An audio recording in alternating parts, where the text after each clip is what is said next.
Good afternoon, greater Philadelphia area. This is Toole Time Real Estate Radio on WWDB 860 AM. I'm Tom Toole. She's Sarah Tymon. We both work at the Tom Toole Sales Group at RE/MAX Main Line, the number one RE/MAX team in Pennsylvania since 2018. And we have got a ton of information to cover today on the show, starting with the jobs report and some mixed signals as we head into Fed meeting week next week, which we'll break down next. There's also some noise about the clear cooperation rules that NAR has made up that will be taking center stage at an NAR meeting this week. And something people don't think about, the home moving tax. It's not what you think. And there's a ton of opportunities there for agents if you know how to help people navigate the challenges around moving. If you get some value out of this, you'll like what you hear, make sure to subscribe to the channel, hit the bell for notifications. And if you want to schedule a call with our team and Sarah specifically, you can do that with the link in the comments. So we've got this Fed meeting coming up.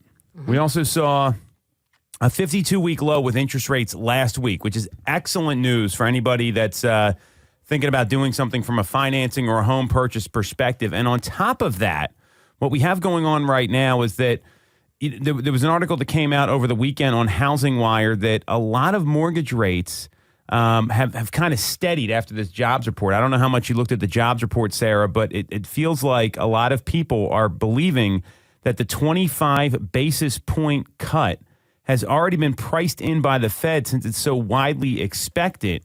The jobs report, just to give everyone some perspective here, and then Sarah, I want to get your reaction, is that we saw that August payrolls grew by less than expected, 142,000. It was up from 89,000 in July, but below the 161,000 forecast. So payrolls were in below expectation. The unemployment rate ticked down to 4.2%, down from 4.3%.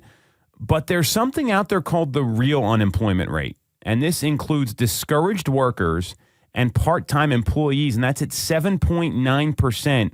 The highest reading since October of 2021, and there's some mixed signals here. So seeing this and seeing that mortgage rates have steadied a little bit, what do you think the reaction is going to be next week? What do you expect the Fed to do next week now that all the data is in? I think it's going to be the 25 basis points, and I do think that because we've been, not just us, but that it has been talked about as much as it has been here leading up to it, and that the confidence level has been there that that's going to go through, that certainly it is already kind of baked in. And when it actually happens, we may not see a huge difference there. That's kind of where I'm at. Well, that looks to be the consensus right now. I mean, if you look at what the CME group predicts, and these numbers, it's so fascinating. Right now, they're at a 67% chance we see a 25 basis point cut next week. And we're going to know in about a little over a week. That was as high as, the number was as high or as low as like a 55% chance just a month or two ago. Or about a month ago, excuse me. So obviously with this data, it looks like the Fed's going to be a little more conservative here. And it's kind of a mixed report because when you see that, all right, the unemployment rate is down, like the headline unemployment, but then when you get into it, like part-time jobs, discouraged workers, that's the highest since October 2021. That tells me the economy's a little softer than people think. Because, there's so many people that have these part-time jobs think about our business. There's a lot of agents that have these other jobs, and some real estate agents file unemployment when they're not selling homes, which is crazy to me. So right. This is kind of what's been happening. So, this is in line with what a lot of people have expected. And because we're seeing, rates kind of hold steady, I think maybe at the end of the year, lower rates are coming, but maybe you're at like a 6 flat. I think the national average is 6.2 right now. So It looks like we're in this stable territory here, which we've been for most of the year. We've seen some movements, but it hasn't been that volatility we saw last year.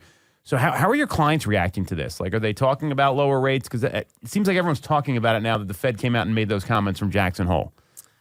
Some are. I would say most are kind of happy with just the fact that they've been, relatively stable here. I get a lot of, what do you think is going to happen? Where do you think they're going? But not so much, I haven't heard a ton of I'm going to wait to see them drop down. It's Okay. more just like, where do you think it's going? How is that going to impact me? So how do you answer that question? Because that's what a lot of people ask, right? They want to know your input. And I mean, obviously, they're making big decisions based on this stuff. So how do you answer that, knowing that what we know now and having looked at this economic data pretty closely? So, I mean, I think I say, you know, it is looked as though there will be a 25 basis point reduction at the next Fed meeting. However, that may already be partially baked into the rates that we're seeing now. And then kind of running, if there's a house that they're interested in, let's run it where it is now. Let's run it if it were to like tick down a little bit, and then let's run it if somehow it goes in the opposite direction a little bit. Because we can't predict exactly where it will go. And, you know, if today's numbers, how much of them have accounted for what they are expecting to happen here next week. So yeah, just, and kind of letting them know that even if they do come down a little bit more, it's not going to be like, I do not predict one of like a plunge, you know, like if you can afford it where it is right now, like we should work with that and not, you know, bird in the hand.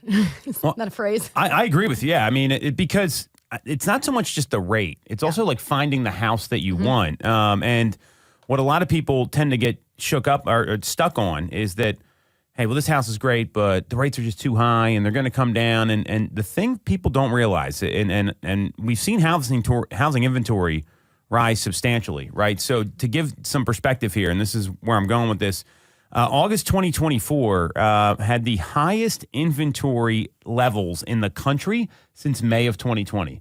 You remember what was going on May of 2020? I do. We got finally opened up. It was like, oh, wow, you can go work again, real estate agents in Pennsylvania. Now, this is national, so it's a little different. When you look at the local numbers, and we don't have the August data yet for BrightMLS, but what we do have is the weekly data that comes out, which I'm clear you should be looking at both, really. You want to see what's happening weekly and monthly. If you look at the weekly data in Bright, so we are seeing the number of active listings is up 19.7% compared to the same week of 2023. And we are also seeing that it's up 4% just compared to a week ago. So that kind of tells you we're coming out of the summer here, and we're seeing that there might be like a mini rally in the fall, which we'll talk about. But if you have inventory coming up and you find the home that you can get, it's really about like what's best for these buyers. Right. Because if it's, let's say they're tied to like a school district, right, and you want to be in like the certain feeder schools, how many times do you deal with somebody like that? Right. Yeah, and it's like there might not be you could be waiting another year to find a home that you like that is going to fit. And if rates do come down, and I think this is really interesting to talk about here, because you think about where rates were last year, right? This time last year, we were getting close to 8. Yeah. So that's a refinance opportunity. So those people that bought at a lower number last year, because prices are up 7-8%, specifically, what Bright's talking about here in terms of prices rising. It's a 6.1 increase for the entire Bright MLS service area the same week last year. So you got in at 6% lower. Now you can refinance and get the same payment that someone buying today is. You just saved a lot of money. So because we're in an area where prices are continuing to rise, it's not the case in most parts of the country. Right. Like Florida, Texas, it's a little different. You're seeing inventories up. You're seeing that rates have settled in. I don't know that I'd be waiting too much longer if you find the right house that's going to work for your household. Right. Because, I mean, there are certainly buyers out there who there are a lot of homes that could fit what they're looking for, stuff that does pop up frequently, and maybe they're not as tied to a certain area. So you may be out looking at homes every single week. Then you've got others who you might not see them as often, but just because like the homes that they're looking for aren't there. So when you find one that checks all of those boxes, absolutely, you need to think about what would happen and how does that affect me if I don't see another home like this for, 6 months, a year, because it could be the case. And, you got to look at your situation, right? Like if there's a need to move, let's say somebody's not doing well, you got like a health issue, right? If it's going to get better, great. But if the health issue gets worse, it could be a more challenging situation. Yeah. If you've got a growing family, kids are not getting any smaller. I can attest to this. I know for a fact, right? if you're in a situation where you want to, you're like newly engaged and you want to get your life going, that can be a little frustrating for some people. So that it's because of the motivating factors. You've got to look at the pluses and the minuses. Now, at the same time, there was some information that came out on realestatenews.com. This is Stefan Swanepoel's website, that the market may be primed for a mini rally this fall because we hit the highest inventory level since May of 2020, according to realtor.com. The 30-year fixed hit a 52-week low. Mortgage applications ticked up along with touring activity. So, and with this expectation that the Fed may cut rates as inflation comes back to some manageable levels, these are all the ingredients that the market may start moving a bit. So are you feeling that already? Because, I mean, you're not one of these agents that just came back like the Tuesday after Labor Day. It's like, oh, I'm back, I'm ready to work. Like you were working pretty aggressively up to that, as was I and a lot of folks on our team. I'm certainly seeing the activity kind of flip a switch. Yeah. What are you seeing in the field? Yeah, I have noticed, I've had more showings in the past week and a half than I had been having previously. As you look in showing time to book the showings for some of these, it is sometimes depending, it's property specific, but you may not have your pick of whatever day and time you want. Some of them are, you might see one 30-minute slot and that's all that's there for the next 2 days. So you want to take that. There's definitely been activity out there. And what a couple people have said. So Danielle Hale, the chief economist at Realtor.com, I had the pleasure to chat with her on our Knowledge Brokers podcast. She definitely knows what she's talking about. She came out and said home buyers who have been waiting for rates to drop may find more opportunities in the coming weeks, even if fall is busier than normal. And the boost in activity is unlikely to overwhelm the usual seasonal slowdown. So shoppers who are out this fall are likely to face lower competition than is expected in spring of 2025. And that's really sound advice because a lot of people, they just make this decision. I know you've run into these folks. They're like, I'm waiting until next year. And it's like July or August. It's like next year. We got 6 months left. What are we talking about? Yeah. That seems to be something that home buyers, home sellers, and real estate agents, they kind of give up on the year after June. And there is going to be, I'm clear, from September until about December 10th, you're going to have the opportunity to really do some business here. And look, we do business 12 months a year, but there's going to be some opportunity out there. And all the ingredients are here for a little mini rally, which I think is a really great observation by realestatenews.com and a lot of these economic forecasters. Yeah.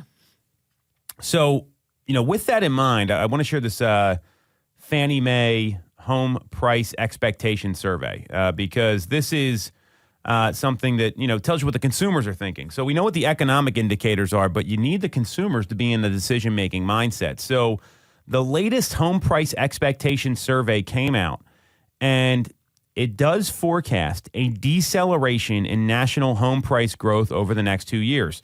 We saw 6% growth in 2023. And is that national? This is all national, yeah. We'll get local here in a second. The expert panel anticipates annual price increases slowing down to 4.7% in 2024 and 3.1% in 2025. And they agree the lack of housing supply remains an issue, estimating 2.8 million homes in terms of a shortage in the U.S. right now. What's your takeaway from this for the clients that tell you they want to wait or they're just unsure about what's going on in the market, whether it's a buyer or a seller, Sarah? Yeah, I think I would bring it down to more local numbers for them because what really matters is what is going on in your neighborhood and, for you locally and how it's actually going to impact either the sale of your home or the purchase of your home. Predictions get revised frequently for where you think things are headed. And if you're concerned about, I don't know. Some people do plan things out further than others. But I would say rather than worry about where things may be at 2 years from now and if that would be the right, possible place to time the market and pop in, it's a lot can change between now and then. And even if the growth and the appreciation and just home prices go up by smaller ticks than what we have seen, here like over the past year. They're still going up. So you need to factor all of those pieces in, as well as the cost of waiting. Well, and I think timing the market, I want to clarify this. Timing the market to get like the best possible situation is a recipe for disaster. Now, if your kid's going to high school in 2 years and you want to make a clean break from middle school to high school and maybe like school, that's a different kind of timing the market. Yes. If you know that have got a 2-year contract, I'm going to have a new job somewhere and I'm going to stay local, but it gives me flexibility to move, that's a different kind of timing the market. So what Sarah's not talking about is like life situations. What she is talking about is, well, in 2 years, maybe it'll be like the ideal time to buy, and I'll be high-fiving my spouse because we got the best price and we had the lowest rate. That usually doesn't go well. Right. And, what's interesting is that more Americans now, according to the National Housing Survey by Fannie Mae, think that mortgage rates and home prices will drop. And when they do these surveys, right, so they do a national housing survey, it goes out to a certain amount of households. The net share of consumers who think mortgage rates will go down shot up by 16 percentage points to a new survey high. I think rates are going to come down. I don't know that that's off base based on everything we're seeing. There is significantly greater optimism around that. But then there's there's the people that have optimism that home prices are going to come down. And that, to me, that's so regional, right? Like if you're in Florida or Texas, maybe it's a different situation. 65% of people think it was a good time to sell, but it was much less likely in the South at 56%. Midwest was at 70%, West is at 66%, and the Northeast, no surprise, is at 80%, right? And I think that's very intuitive here because in the Northeast, I feel like our markets are much stronger than what you see down South. I don't think there's any question there. I mean, people are talking about inventory coming to the market. It's still not great. Like, I mean, it's serviceable. So that's something you got to keep in mind here as well. And when you're talking about local stats, I think that's exactly what you need to be what you need to be looking at. So the other thing that came out of this Fannie Mae survey, the vice president and deputy chief economist Mark Palum, he said, despite stretched purchase affordability for most customers, strong price appreciation has persisted, largely due to inadequate supply. And our panelists overwhelmingly agree that there was a fundamental lack of housing in the U.S. relative to underlying demographic factors. So what do you tell people when they're still having inventory concerns? Because that's not going away. I mean, the rates are coming down to a normal level. How do you handle this with consumers when they're having issue with the supply that's out there? Yeah, I mean, I think sometimes where a buyer initially thinks, like, these are all the things I must have, like, this is how everything has to be in order for this to be the right move for me. Maybe presenting them with a couple other housing options, maybe, and I get it if you're like already in a school district and you need to stay there, or like there's certain things that are like, no, this is where it has to be. But, level of maybe work that you would be willing to do, being able to move into a home that over time, and there's a difference between moving into something that needs to be fully renovated, like before you go in, versus homes where you could slowly over time kind of put some work into it and do some projects. And would it make sense to get into this one now? You can afford it. You've got, maybe it's been on the market for a little bit longer. Mm-hmm. You can negotiate some different things. And then over the course of the next 2 years, kind of do some little projects or get it to be where you ultimately want it at. Sometimes, because a lot of people, they want the turnkey, and there's so much competition there at that for those homes, and like certainly in certain price points where, just giving them different options and seeing if it could be the right fit. Because oftentimes people actually end up purchasing something that is not what on day one when you spoke, what they said would be what they would be purchasing. Historically, that's usually what happens. I think that's a great observation. And, we talk about options in this business. And if you're not giving options of, hey, I'm not sure if this is going to be for you, this home needs a little bit of cosmetic work, but it's got the location you want, it's got the floor plan you want, you may need some sweat equity. And, we've seen that more buyers are open-minded to that. So I totally agree with you there. The survey also highlighted policy reforms that could positively influence housing supply. Expedited construction permitting. Some people believe that speeding up construction permitting would have the most significant impact. I think that could work in some areas, not so much the Northeast, where we don't have a lot of land to build on unless you're getting out to like Lancaster and some of the more rural areas. Expanded zoning for multifamily housing. I do agree with this. Increasing zoning allowances for multifamily housing developments, especially in the suburban markets. There's so many zoning restrictions on like minimum lot sizes. It's a real challenge. And missing middle housing development. I also agree with this.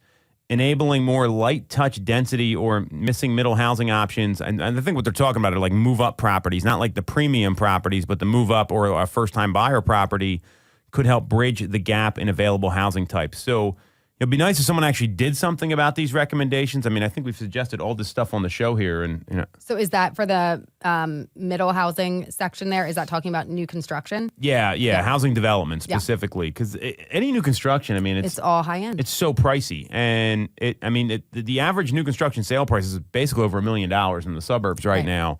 If you look at the median income in the greater Philadelphia area, and I think this is always, you want to look at the numbers here. So for 2023, median income in the city of Philadelphia was just over $56,000. In the suburbs and the greater Philadelphia area, it was as high as $79,000. And we can break this down all over the place here. The point is, if you got two people making that kind of money, right? So let's call it 160. Most people will buy a home that is going to be 4 times their annual income. So if you take that number, it gets you to $640. Our average sale price is about $450 in the marketplace right now. Obviously, that varies from school districts and townships and whatever else. But when the average price is coming in, let's do the math here, Sarah. So 1 million minus 640. So that's coming in $360,000 more, or 56% higher than what they would qualify for. It makes it really tough. Now, good for the builders making money. There's nothing wrong with that.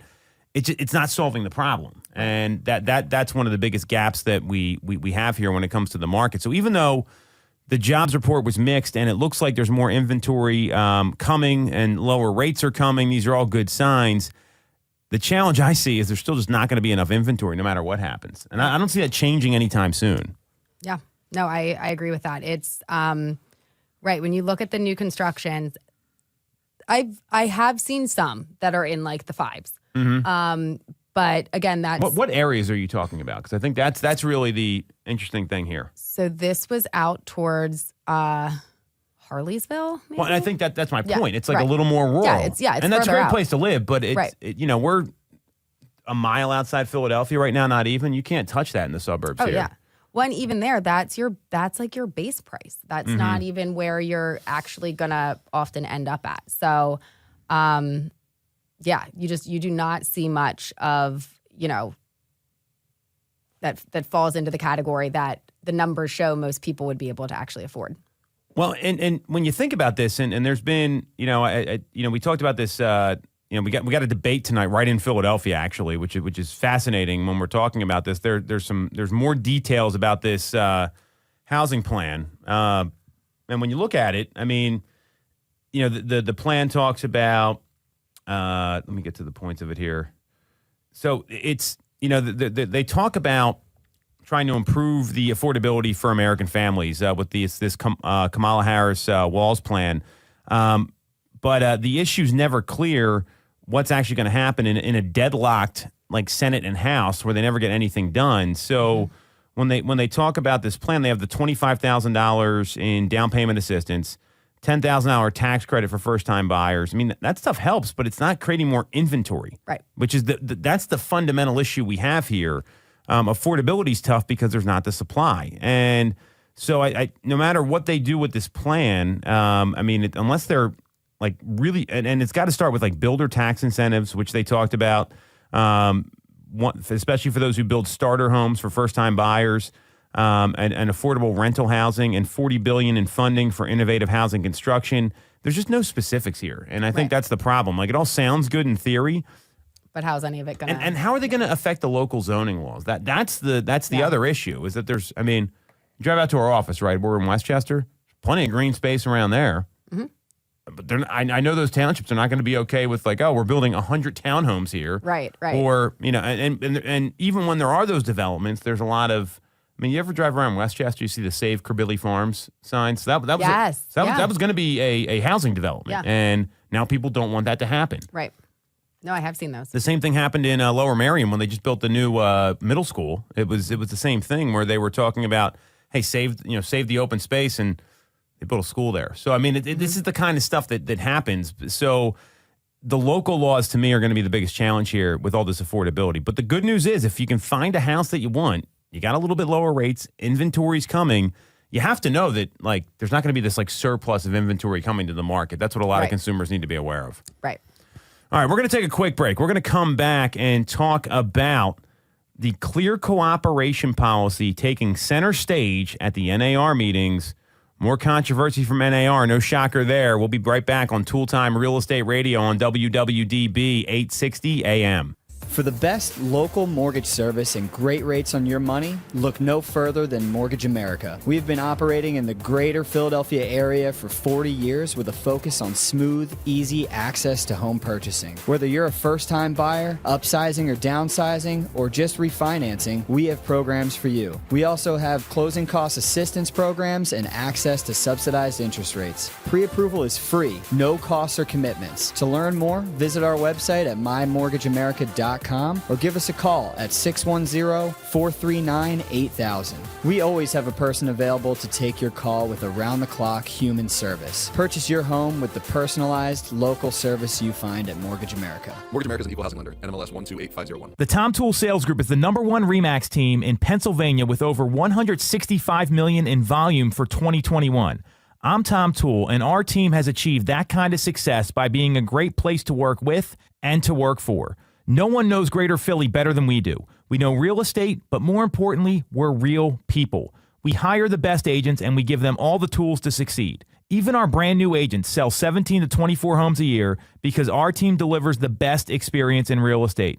Teams deliver a better experience than individuals, and we're a top 1% real estate team in the country. We call it AAA service. We're your advocate, ally, and advisor. Because this isn't a transaction to us. It's a relationship. If you're buying or selling a home, call the Tom Toole Sales Group at RE/MAX main line at 610-692-6976 or visit tomtoole.com. That's tomtoole.com. Sell your home for more, and remember the real estate golden rule.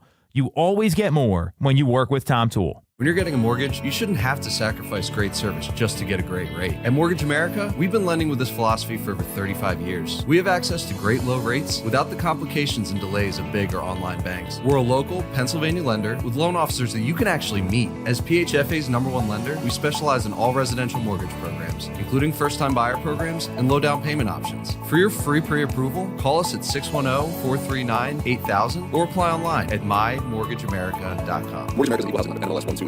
Have you considered a career in real estate? Do you want control over your income? Whether you have a license or not, call us today at 610-692-6976 or visit tomtoole.com. Join our team, the Tom Toole Sales Group at RE/MAX main line.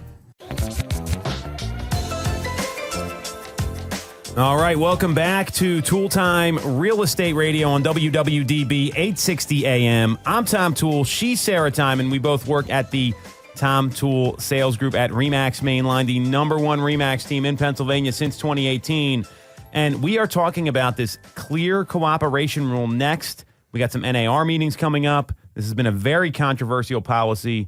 And we are also going to be covering in the next segment the home moving tax and the agent opportunities that exist when solving some of those problems. So if you like what you hear, you get some value out of this, make sure to subscribe to the channel. Hit on the bell for notifications, and if you want to schedule a call with our team and talk to Sarah specifically because she knows her stuff, you can do that with the link in the comments. So, clear cooperation. If you don't recall what this is, the clear cooperation rule is a policy from the National Association of Realtors that requires agents to put their listings into the NAR-affiliated multiple listing service. And the goal was to crack down on pocket listings, which are properties that get marketed privately. And it's been very polarizing. I mean, there's been all kinds of opinions on this. And, some people complain, like, who's NAR to tell a seller what to do with their property? Mm-hmm. It goes on and on. So this was a big deal until the NAR settlement happened. Then it kind of went away. Well, now an NAR committee will be considering this week whether the policy needs to change. And it's something that's, it's been a controversial topic for sure. So the NAR meeting's happening in Chicago on Thursday and Friday. I would love to know what they're talking about at this meeting, because they got more pressing issues than this, in my view. Like, are they talking about taking this DOJ investigation to the Supreme Court? Are they talking about how they need better leader? What do you think's on the agenda for the NAR meeting? I just want to get your take on this. I think the lunch menu. The lunch menu? Yeah, I think they're just talking about bonuses? What they're going to have for lunch. Yeah. How can we line our pockets this year? I mean, it's ridiculous. So with that, all kidding aside, there's an advisory board called the Emerging Issues Advisory Board, which is a subgroup of NAR's MLS committee. And it includes 23 members who work as brokers, MLS executives, and in technology. And it's closed to the public. Shocker, right? By the way, I have been trying to get in touch with Bright's board of directors. We talked about how they're restricting data. You know what their response was? We're not giving you the list. We are a paid subscribing member of BrightMLS, and I cannot get in touch with anybody there to tell me who the board of directors is. What do you think about that? Yeah, it's ridiculous. For all of the wanting things to be open and transparent, it's just like it's insane. And I'm not surprised that they don't release it and that they're just like, nope. So here, I'm going to read you this email. We didn't plan to go over this, but it to me, it's fascinating what happened. So I was able to find the 2023 board of directors, and I emailed them all about this issue about data sharing, which I don't think is very different. And I reached out to someone who's our local liaison. I'm not going to give up any names here. See Bright's response to your request for a roster of their board of directors. I'm happy to share your concern and inquiry and forward it to my contact at Bright for a response. This comes from Anna Johnson, the Director of Customer Success and Engagement. Unfortunately, we're unable to share the board of directors roster with their contact information. What world are we living in that a member cannot get in touch with the board of directors? Right. Like, why? I don't understand this. I'm going to be reaching out to this person directly after this because we've got some concerns about their data sharing. It just shows you what goes on with these boards in NAR. It's like we're the members, and it's like, hey, sorry, Sarah. Imagine if you came to me, right? We worked together for a good amount of time now.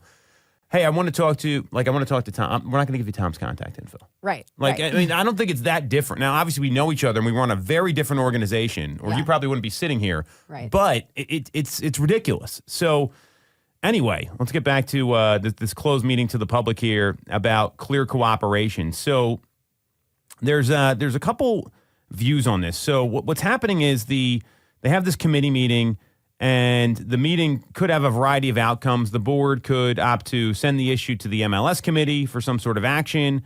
It could also choose to continue to gather information. There's a lot of things that can happen. So, but basically, this clear cooperation rule is going to get reviewed. And here's what the WAVE group. So the WAVE group is WAV. They conducted a survey on clear cooperation. It was from 670 responses from brokerage members, MLS leadership, and MLS staff. And according to a statement on the survey, 28% of respondents recommended keeping the rule as is, while the majority want to change or remove the policy.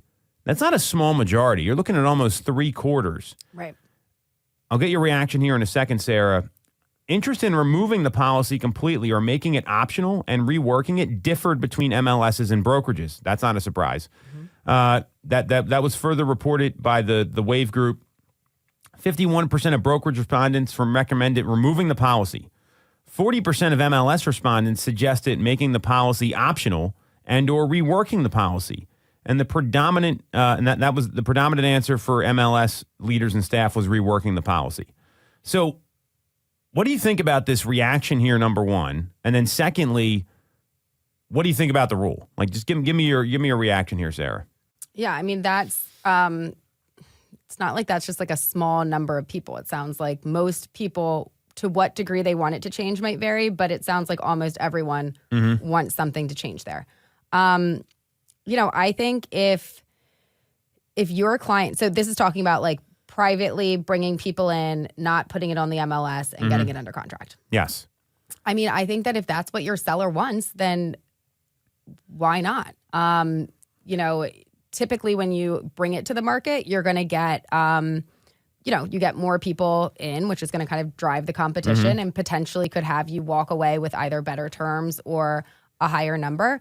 But depending on, who you are, if you want a lot of people coming through your home or not, and maybe just doing something privately on the side. I mean, I think as long as you explain to them, like, this is how it could play out, I don't see a problem with it. Mm-hmm.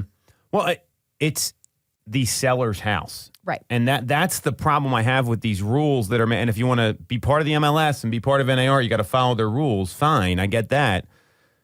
It doesn't benefit the consumer, and like the code of ethics that NAR touts out there says you have a duty to consumers, right? Mm-hmm. And I mean, I think there's some questions there, and it's almost forcing people to use either a non-realtor member or a non-NAR member, or go on their own. That's the challenge with this policy, and and it's funny because the MLS leaders and staff, they want to keep it. You know why? They want everything in the MLS. Right.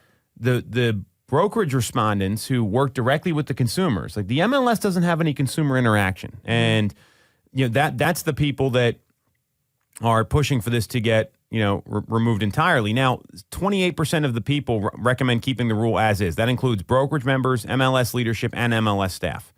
And it's 40% suggest making it optional or reworking the policy from MLS respondents. But over half, 51% of brokerage respondents recommend removing the policy entirely. So, I mean, that's got to say something here, because they're the ones, they're the people sitting in folks' living rooms, right, meeting with people and talking to them about the options. And even though there's broad support from the NAR board, this has been very polarizing. So, but this still happens anyway, right? Like, well, so there's actually interesting data on this. So there was Jonathan Miller from the president and CEO of Miller Samuel Inc., who tracks pocket listings in LA, where I would argue it probably happens a lot more. I don't have the data on this. Yeah. I mean, we see privately sold homes all the time. Like it happens. And there's people that I was working on a listing and for months, and they said, one of our family friends, like a friend of a friend, found out about it. They came to us, they made us an offer. Right. We didn't want to deal with it. So that's not a pocket listing, but it's a private sale. The LA market share of pocket listings, and I'm going to try to make this a little bigger here so we can see this. Here we go. So if you look at the chart that they put together here, they have this here, and it goes back to like 2016. So at one point, it said there was 45% of single-family and condo properties were, or close to 45%, were part of pocket listings. And that's in Q1 of 2018 and Q3 of 2019. That's a pretty high number. Yeah. And this is like all over the place here, so I don't know how it has such variation there. But they've seen a spike, and it's dropped down a good bit to less than 5% since the end of 2023. When this rule got enacted, back up, when did the rule get enacted? It was in 2019. So I mean, you saw that right after that there was a drop, and it's slowly been declining. But then there's another spike at the beginning of the year, and he pointed out to a softer market because of the mansion tax that's in LA, which is, there's higher, taxes paid on that. So that might be, but he said that it's unclear why there's waning pocket listings. And, some people believe everything should be transparent. Others don't.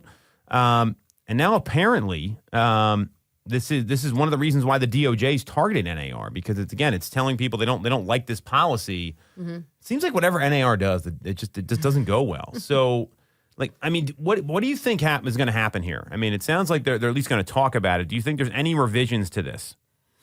I feel like if that high percent of people are wanting a change, I don't think it's going to completely go away, but I feel like it would make sense to kind of rework it a little bit and do something that works for people.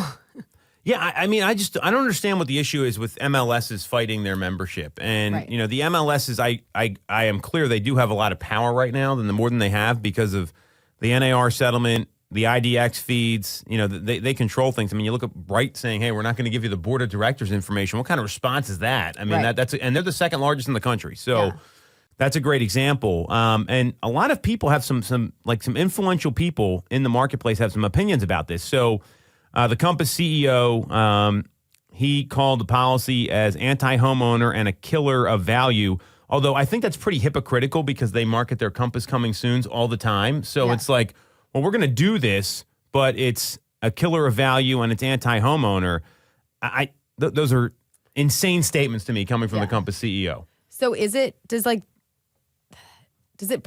mean like once it's coming soon, but like prior to it being coming soon, you can privately market it, right? Just to people in your office. Just to people in your office. So, I mean, we have 100-some agents at our company, right? Mm-hmm. We've got 50-some on our team, and then there's 50 independent agents. All we could do at RE/MAX Mainline is market within the company. That's it. Right. That's all you're allowed to do, which is silly because we have a franchise model versus like a corporate model. So now it's like you're giving people advantages based on how their companies are set up. Right. Because a corporate brokerage, like let's call Compass here because they're the anti-homeowners and killer of value people, even though they heavily marketed the Compass company. Like it's insane to me that he's saying this.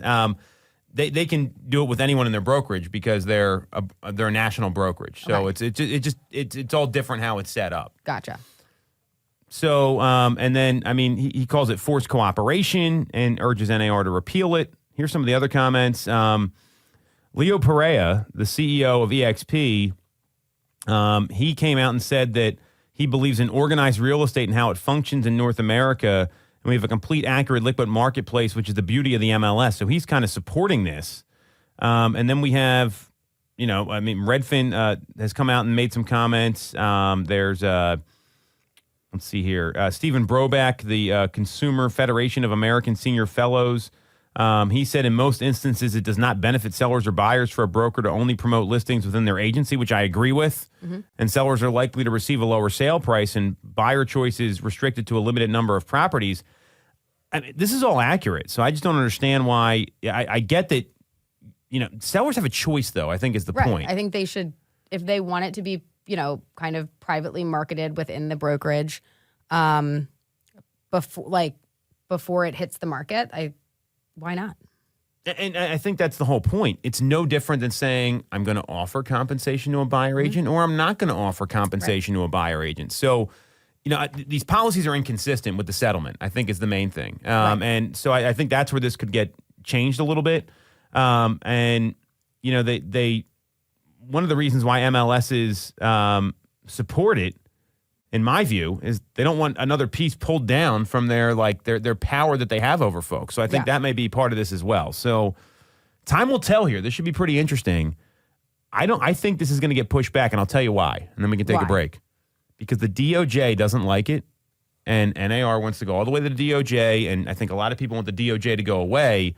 So that could very well be why this gets changed. That's my view, because they've already negotiated some of these things. I don't like the policy. I'm not saying it's right to not have your home on the market. I'm clear that's the best way to get the best price. Let me be very clear. You can't choose for consumers what to do. Right. So on that note, we'll take a quick break. We're going to come back. We're going to talk about the move tax, the home move tax. This is very interesting stuff. We'll break it down next on Tool Time Real Estate Radio on WWDB 860 AM. You shouldn't have to deal with all the red tape when getting your mortgage from a big or online bank. At Mortgage America, we have access to big bank money, but with the personalized and detailed service of a local bank. We are here in your community and ready to serve with fast settlements, low down payment options, and first-time homebuyer programs. Pre-approval is free, no costs or commitments. For more information, visit our website at mymortgageamerica.com or give us a call at 610-439-8000. Mortgage America's equal housing lender. MLS 128501. When you're getting a mortgage, you shouldn't have to sacrifice great service just to get a great rate. At Mortgage America, we've been lending with this philosophy for over 35 years. We have access to great low rates without the complications and delays of big or online banks. We're a local Pennsylvania lender with loan officers that you can actually meet. As PHFA's #1 lender, we specialize in all residential mortgage programs, including first-time buyer programs and low down payment options. For your free pre-approval, call us at 610-439-8000 or apply online at mymortgageamerica.com. Mortgage America's equal housing lender. MLS 128501. I'm Tom Toole of the Tom Toole Sales Group at RE/MAX Mainline. If you're thinking of becoming a real estate agent in the greater Philly area, I have a special offer for you. Our team did $165 million of volume in 2021, making us the #1 RE/MAX team in Pennsylvania and a top 1% team nationally. Our agents love us because we offer them a successful career, a great life, and an unbeatable culture. Agents who've been with us for at least a year average 30-plus sales. Even our brand new agents average 17 to 24 sales a year.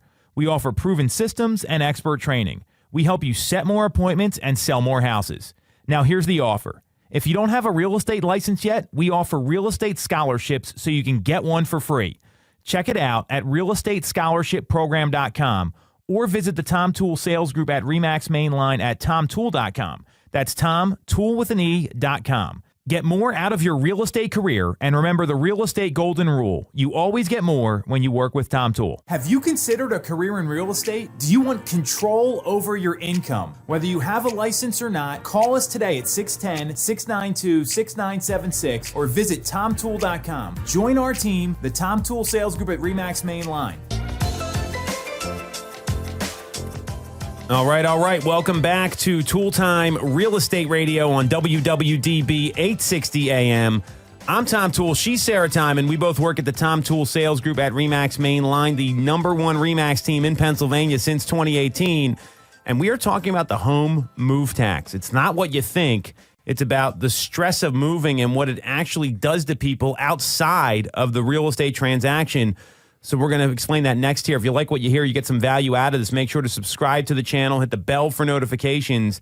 And if you want to schedule a call with our team and talk to Sarah about how to avoid the home move tax, you can do that with the link in the comments. So this home move tax, it's not an actual tax. I want to be very clear. Anyone who's bought a home or sold a home recently already knows this isn't something you do in your spare time. Like it is a commitment for sure. Yep. 71% of people say that the buying-selling process is like taking on a second job. And I think there's a lot to be said for that here. You hear that number, Sarah, what's your reaction? I mean, I can see how people are saying that.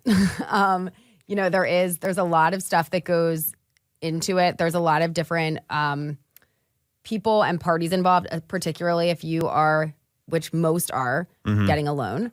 There's the whole financial, you do stuff with your real estate agent as you're getting out and searching and getting your offer in. Then once that goes through there, you do have to do a lot. You have to supply documents. You have to, get stuff back to your lender. Then title is going to be reaching out to you for different things. And there's steps. It's not like just this contract gets signed and then that's it. I agree with you. And that's why real estate agents are still a valuable commodity. And we're not like travel agents, despite what some people think that are very high up in the industry. So let me give you some stats. So on their busiest day, Americans who purchased or sold a home within the last 7 years spent more than a third, 34% of their waking hours working solely on something related to the buying-selling process. You hit on a number of things here, like getting documents together, like getting movers scheduled, contractors, all that stuff. That's a big deal when you realize that 47% of recent home buyers and sellers report having less than 35 hours a week of spare time. I wish I had 35 hours a week of spare time. I mean, that sounds incredible. And more than 1 out of 10, 12% say they don't have any. And this time spent even cut into work, adding up to $430 million worth of work time spent by Americans buying and selling homes. 7 out of 10 survey respondents, 71% say it's like taking on a second job. So here's some of the adjustments. And then what I want to talk about is where a great agent like yourself is able to make that a little easier. So 46% say they needed to take a whole day or days off from work. 40% had to leave work early or come in late. 35% admit to taking time off in the middle of the day, and 13% even took time off without their boss knowing. I don't recommend that. That's not a good practice. And then 59% of people reported missing out on time with loved ones. 43% lost time with family. 37%. Like this stuff, I think it's not as big of a deal, but the work part is big. And so when you hear that, what are some of the things that you do to help people avoid having to miss all this time? Because part of this may be the incompetent agents out there who are causing, buyers and sellers have to do a lot of work on their own. Right. So I guess if you are a buyer, I guess rather than just having you go out and look at every home, maybe like pre-qualify them a little bit more, find out if there is an offer deadline, if there is, get the disclosures out to them, do the kind of read through. So if there's red flags or things that would make this like a definite no, then your client doesn't have to waste their time getting out there. And kind of giving them like a breakdown of like, hey, this is why I think we should see this one. I know this isn't what you're looking for. Like this property has this that I know was kind of one, like still give them the option to see or not see, but maybe do a little bit of prep work there, digging into it. Part of the nature of our jobs is, being available at off times. So being able to, work with your buyers around their schedule. Now, there will be some homes that come up that like either the times after that they get off work are not available, or there's going to be a decision made before that would be able to happen.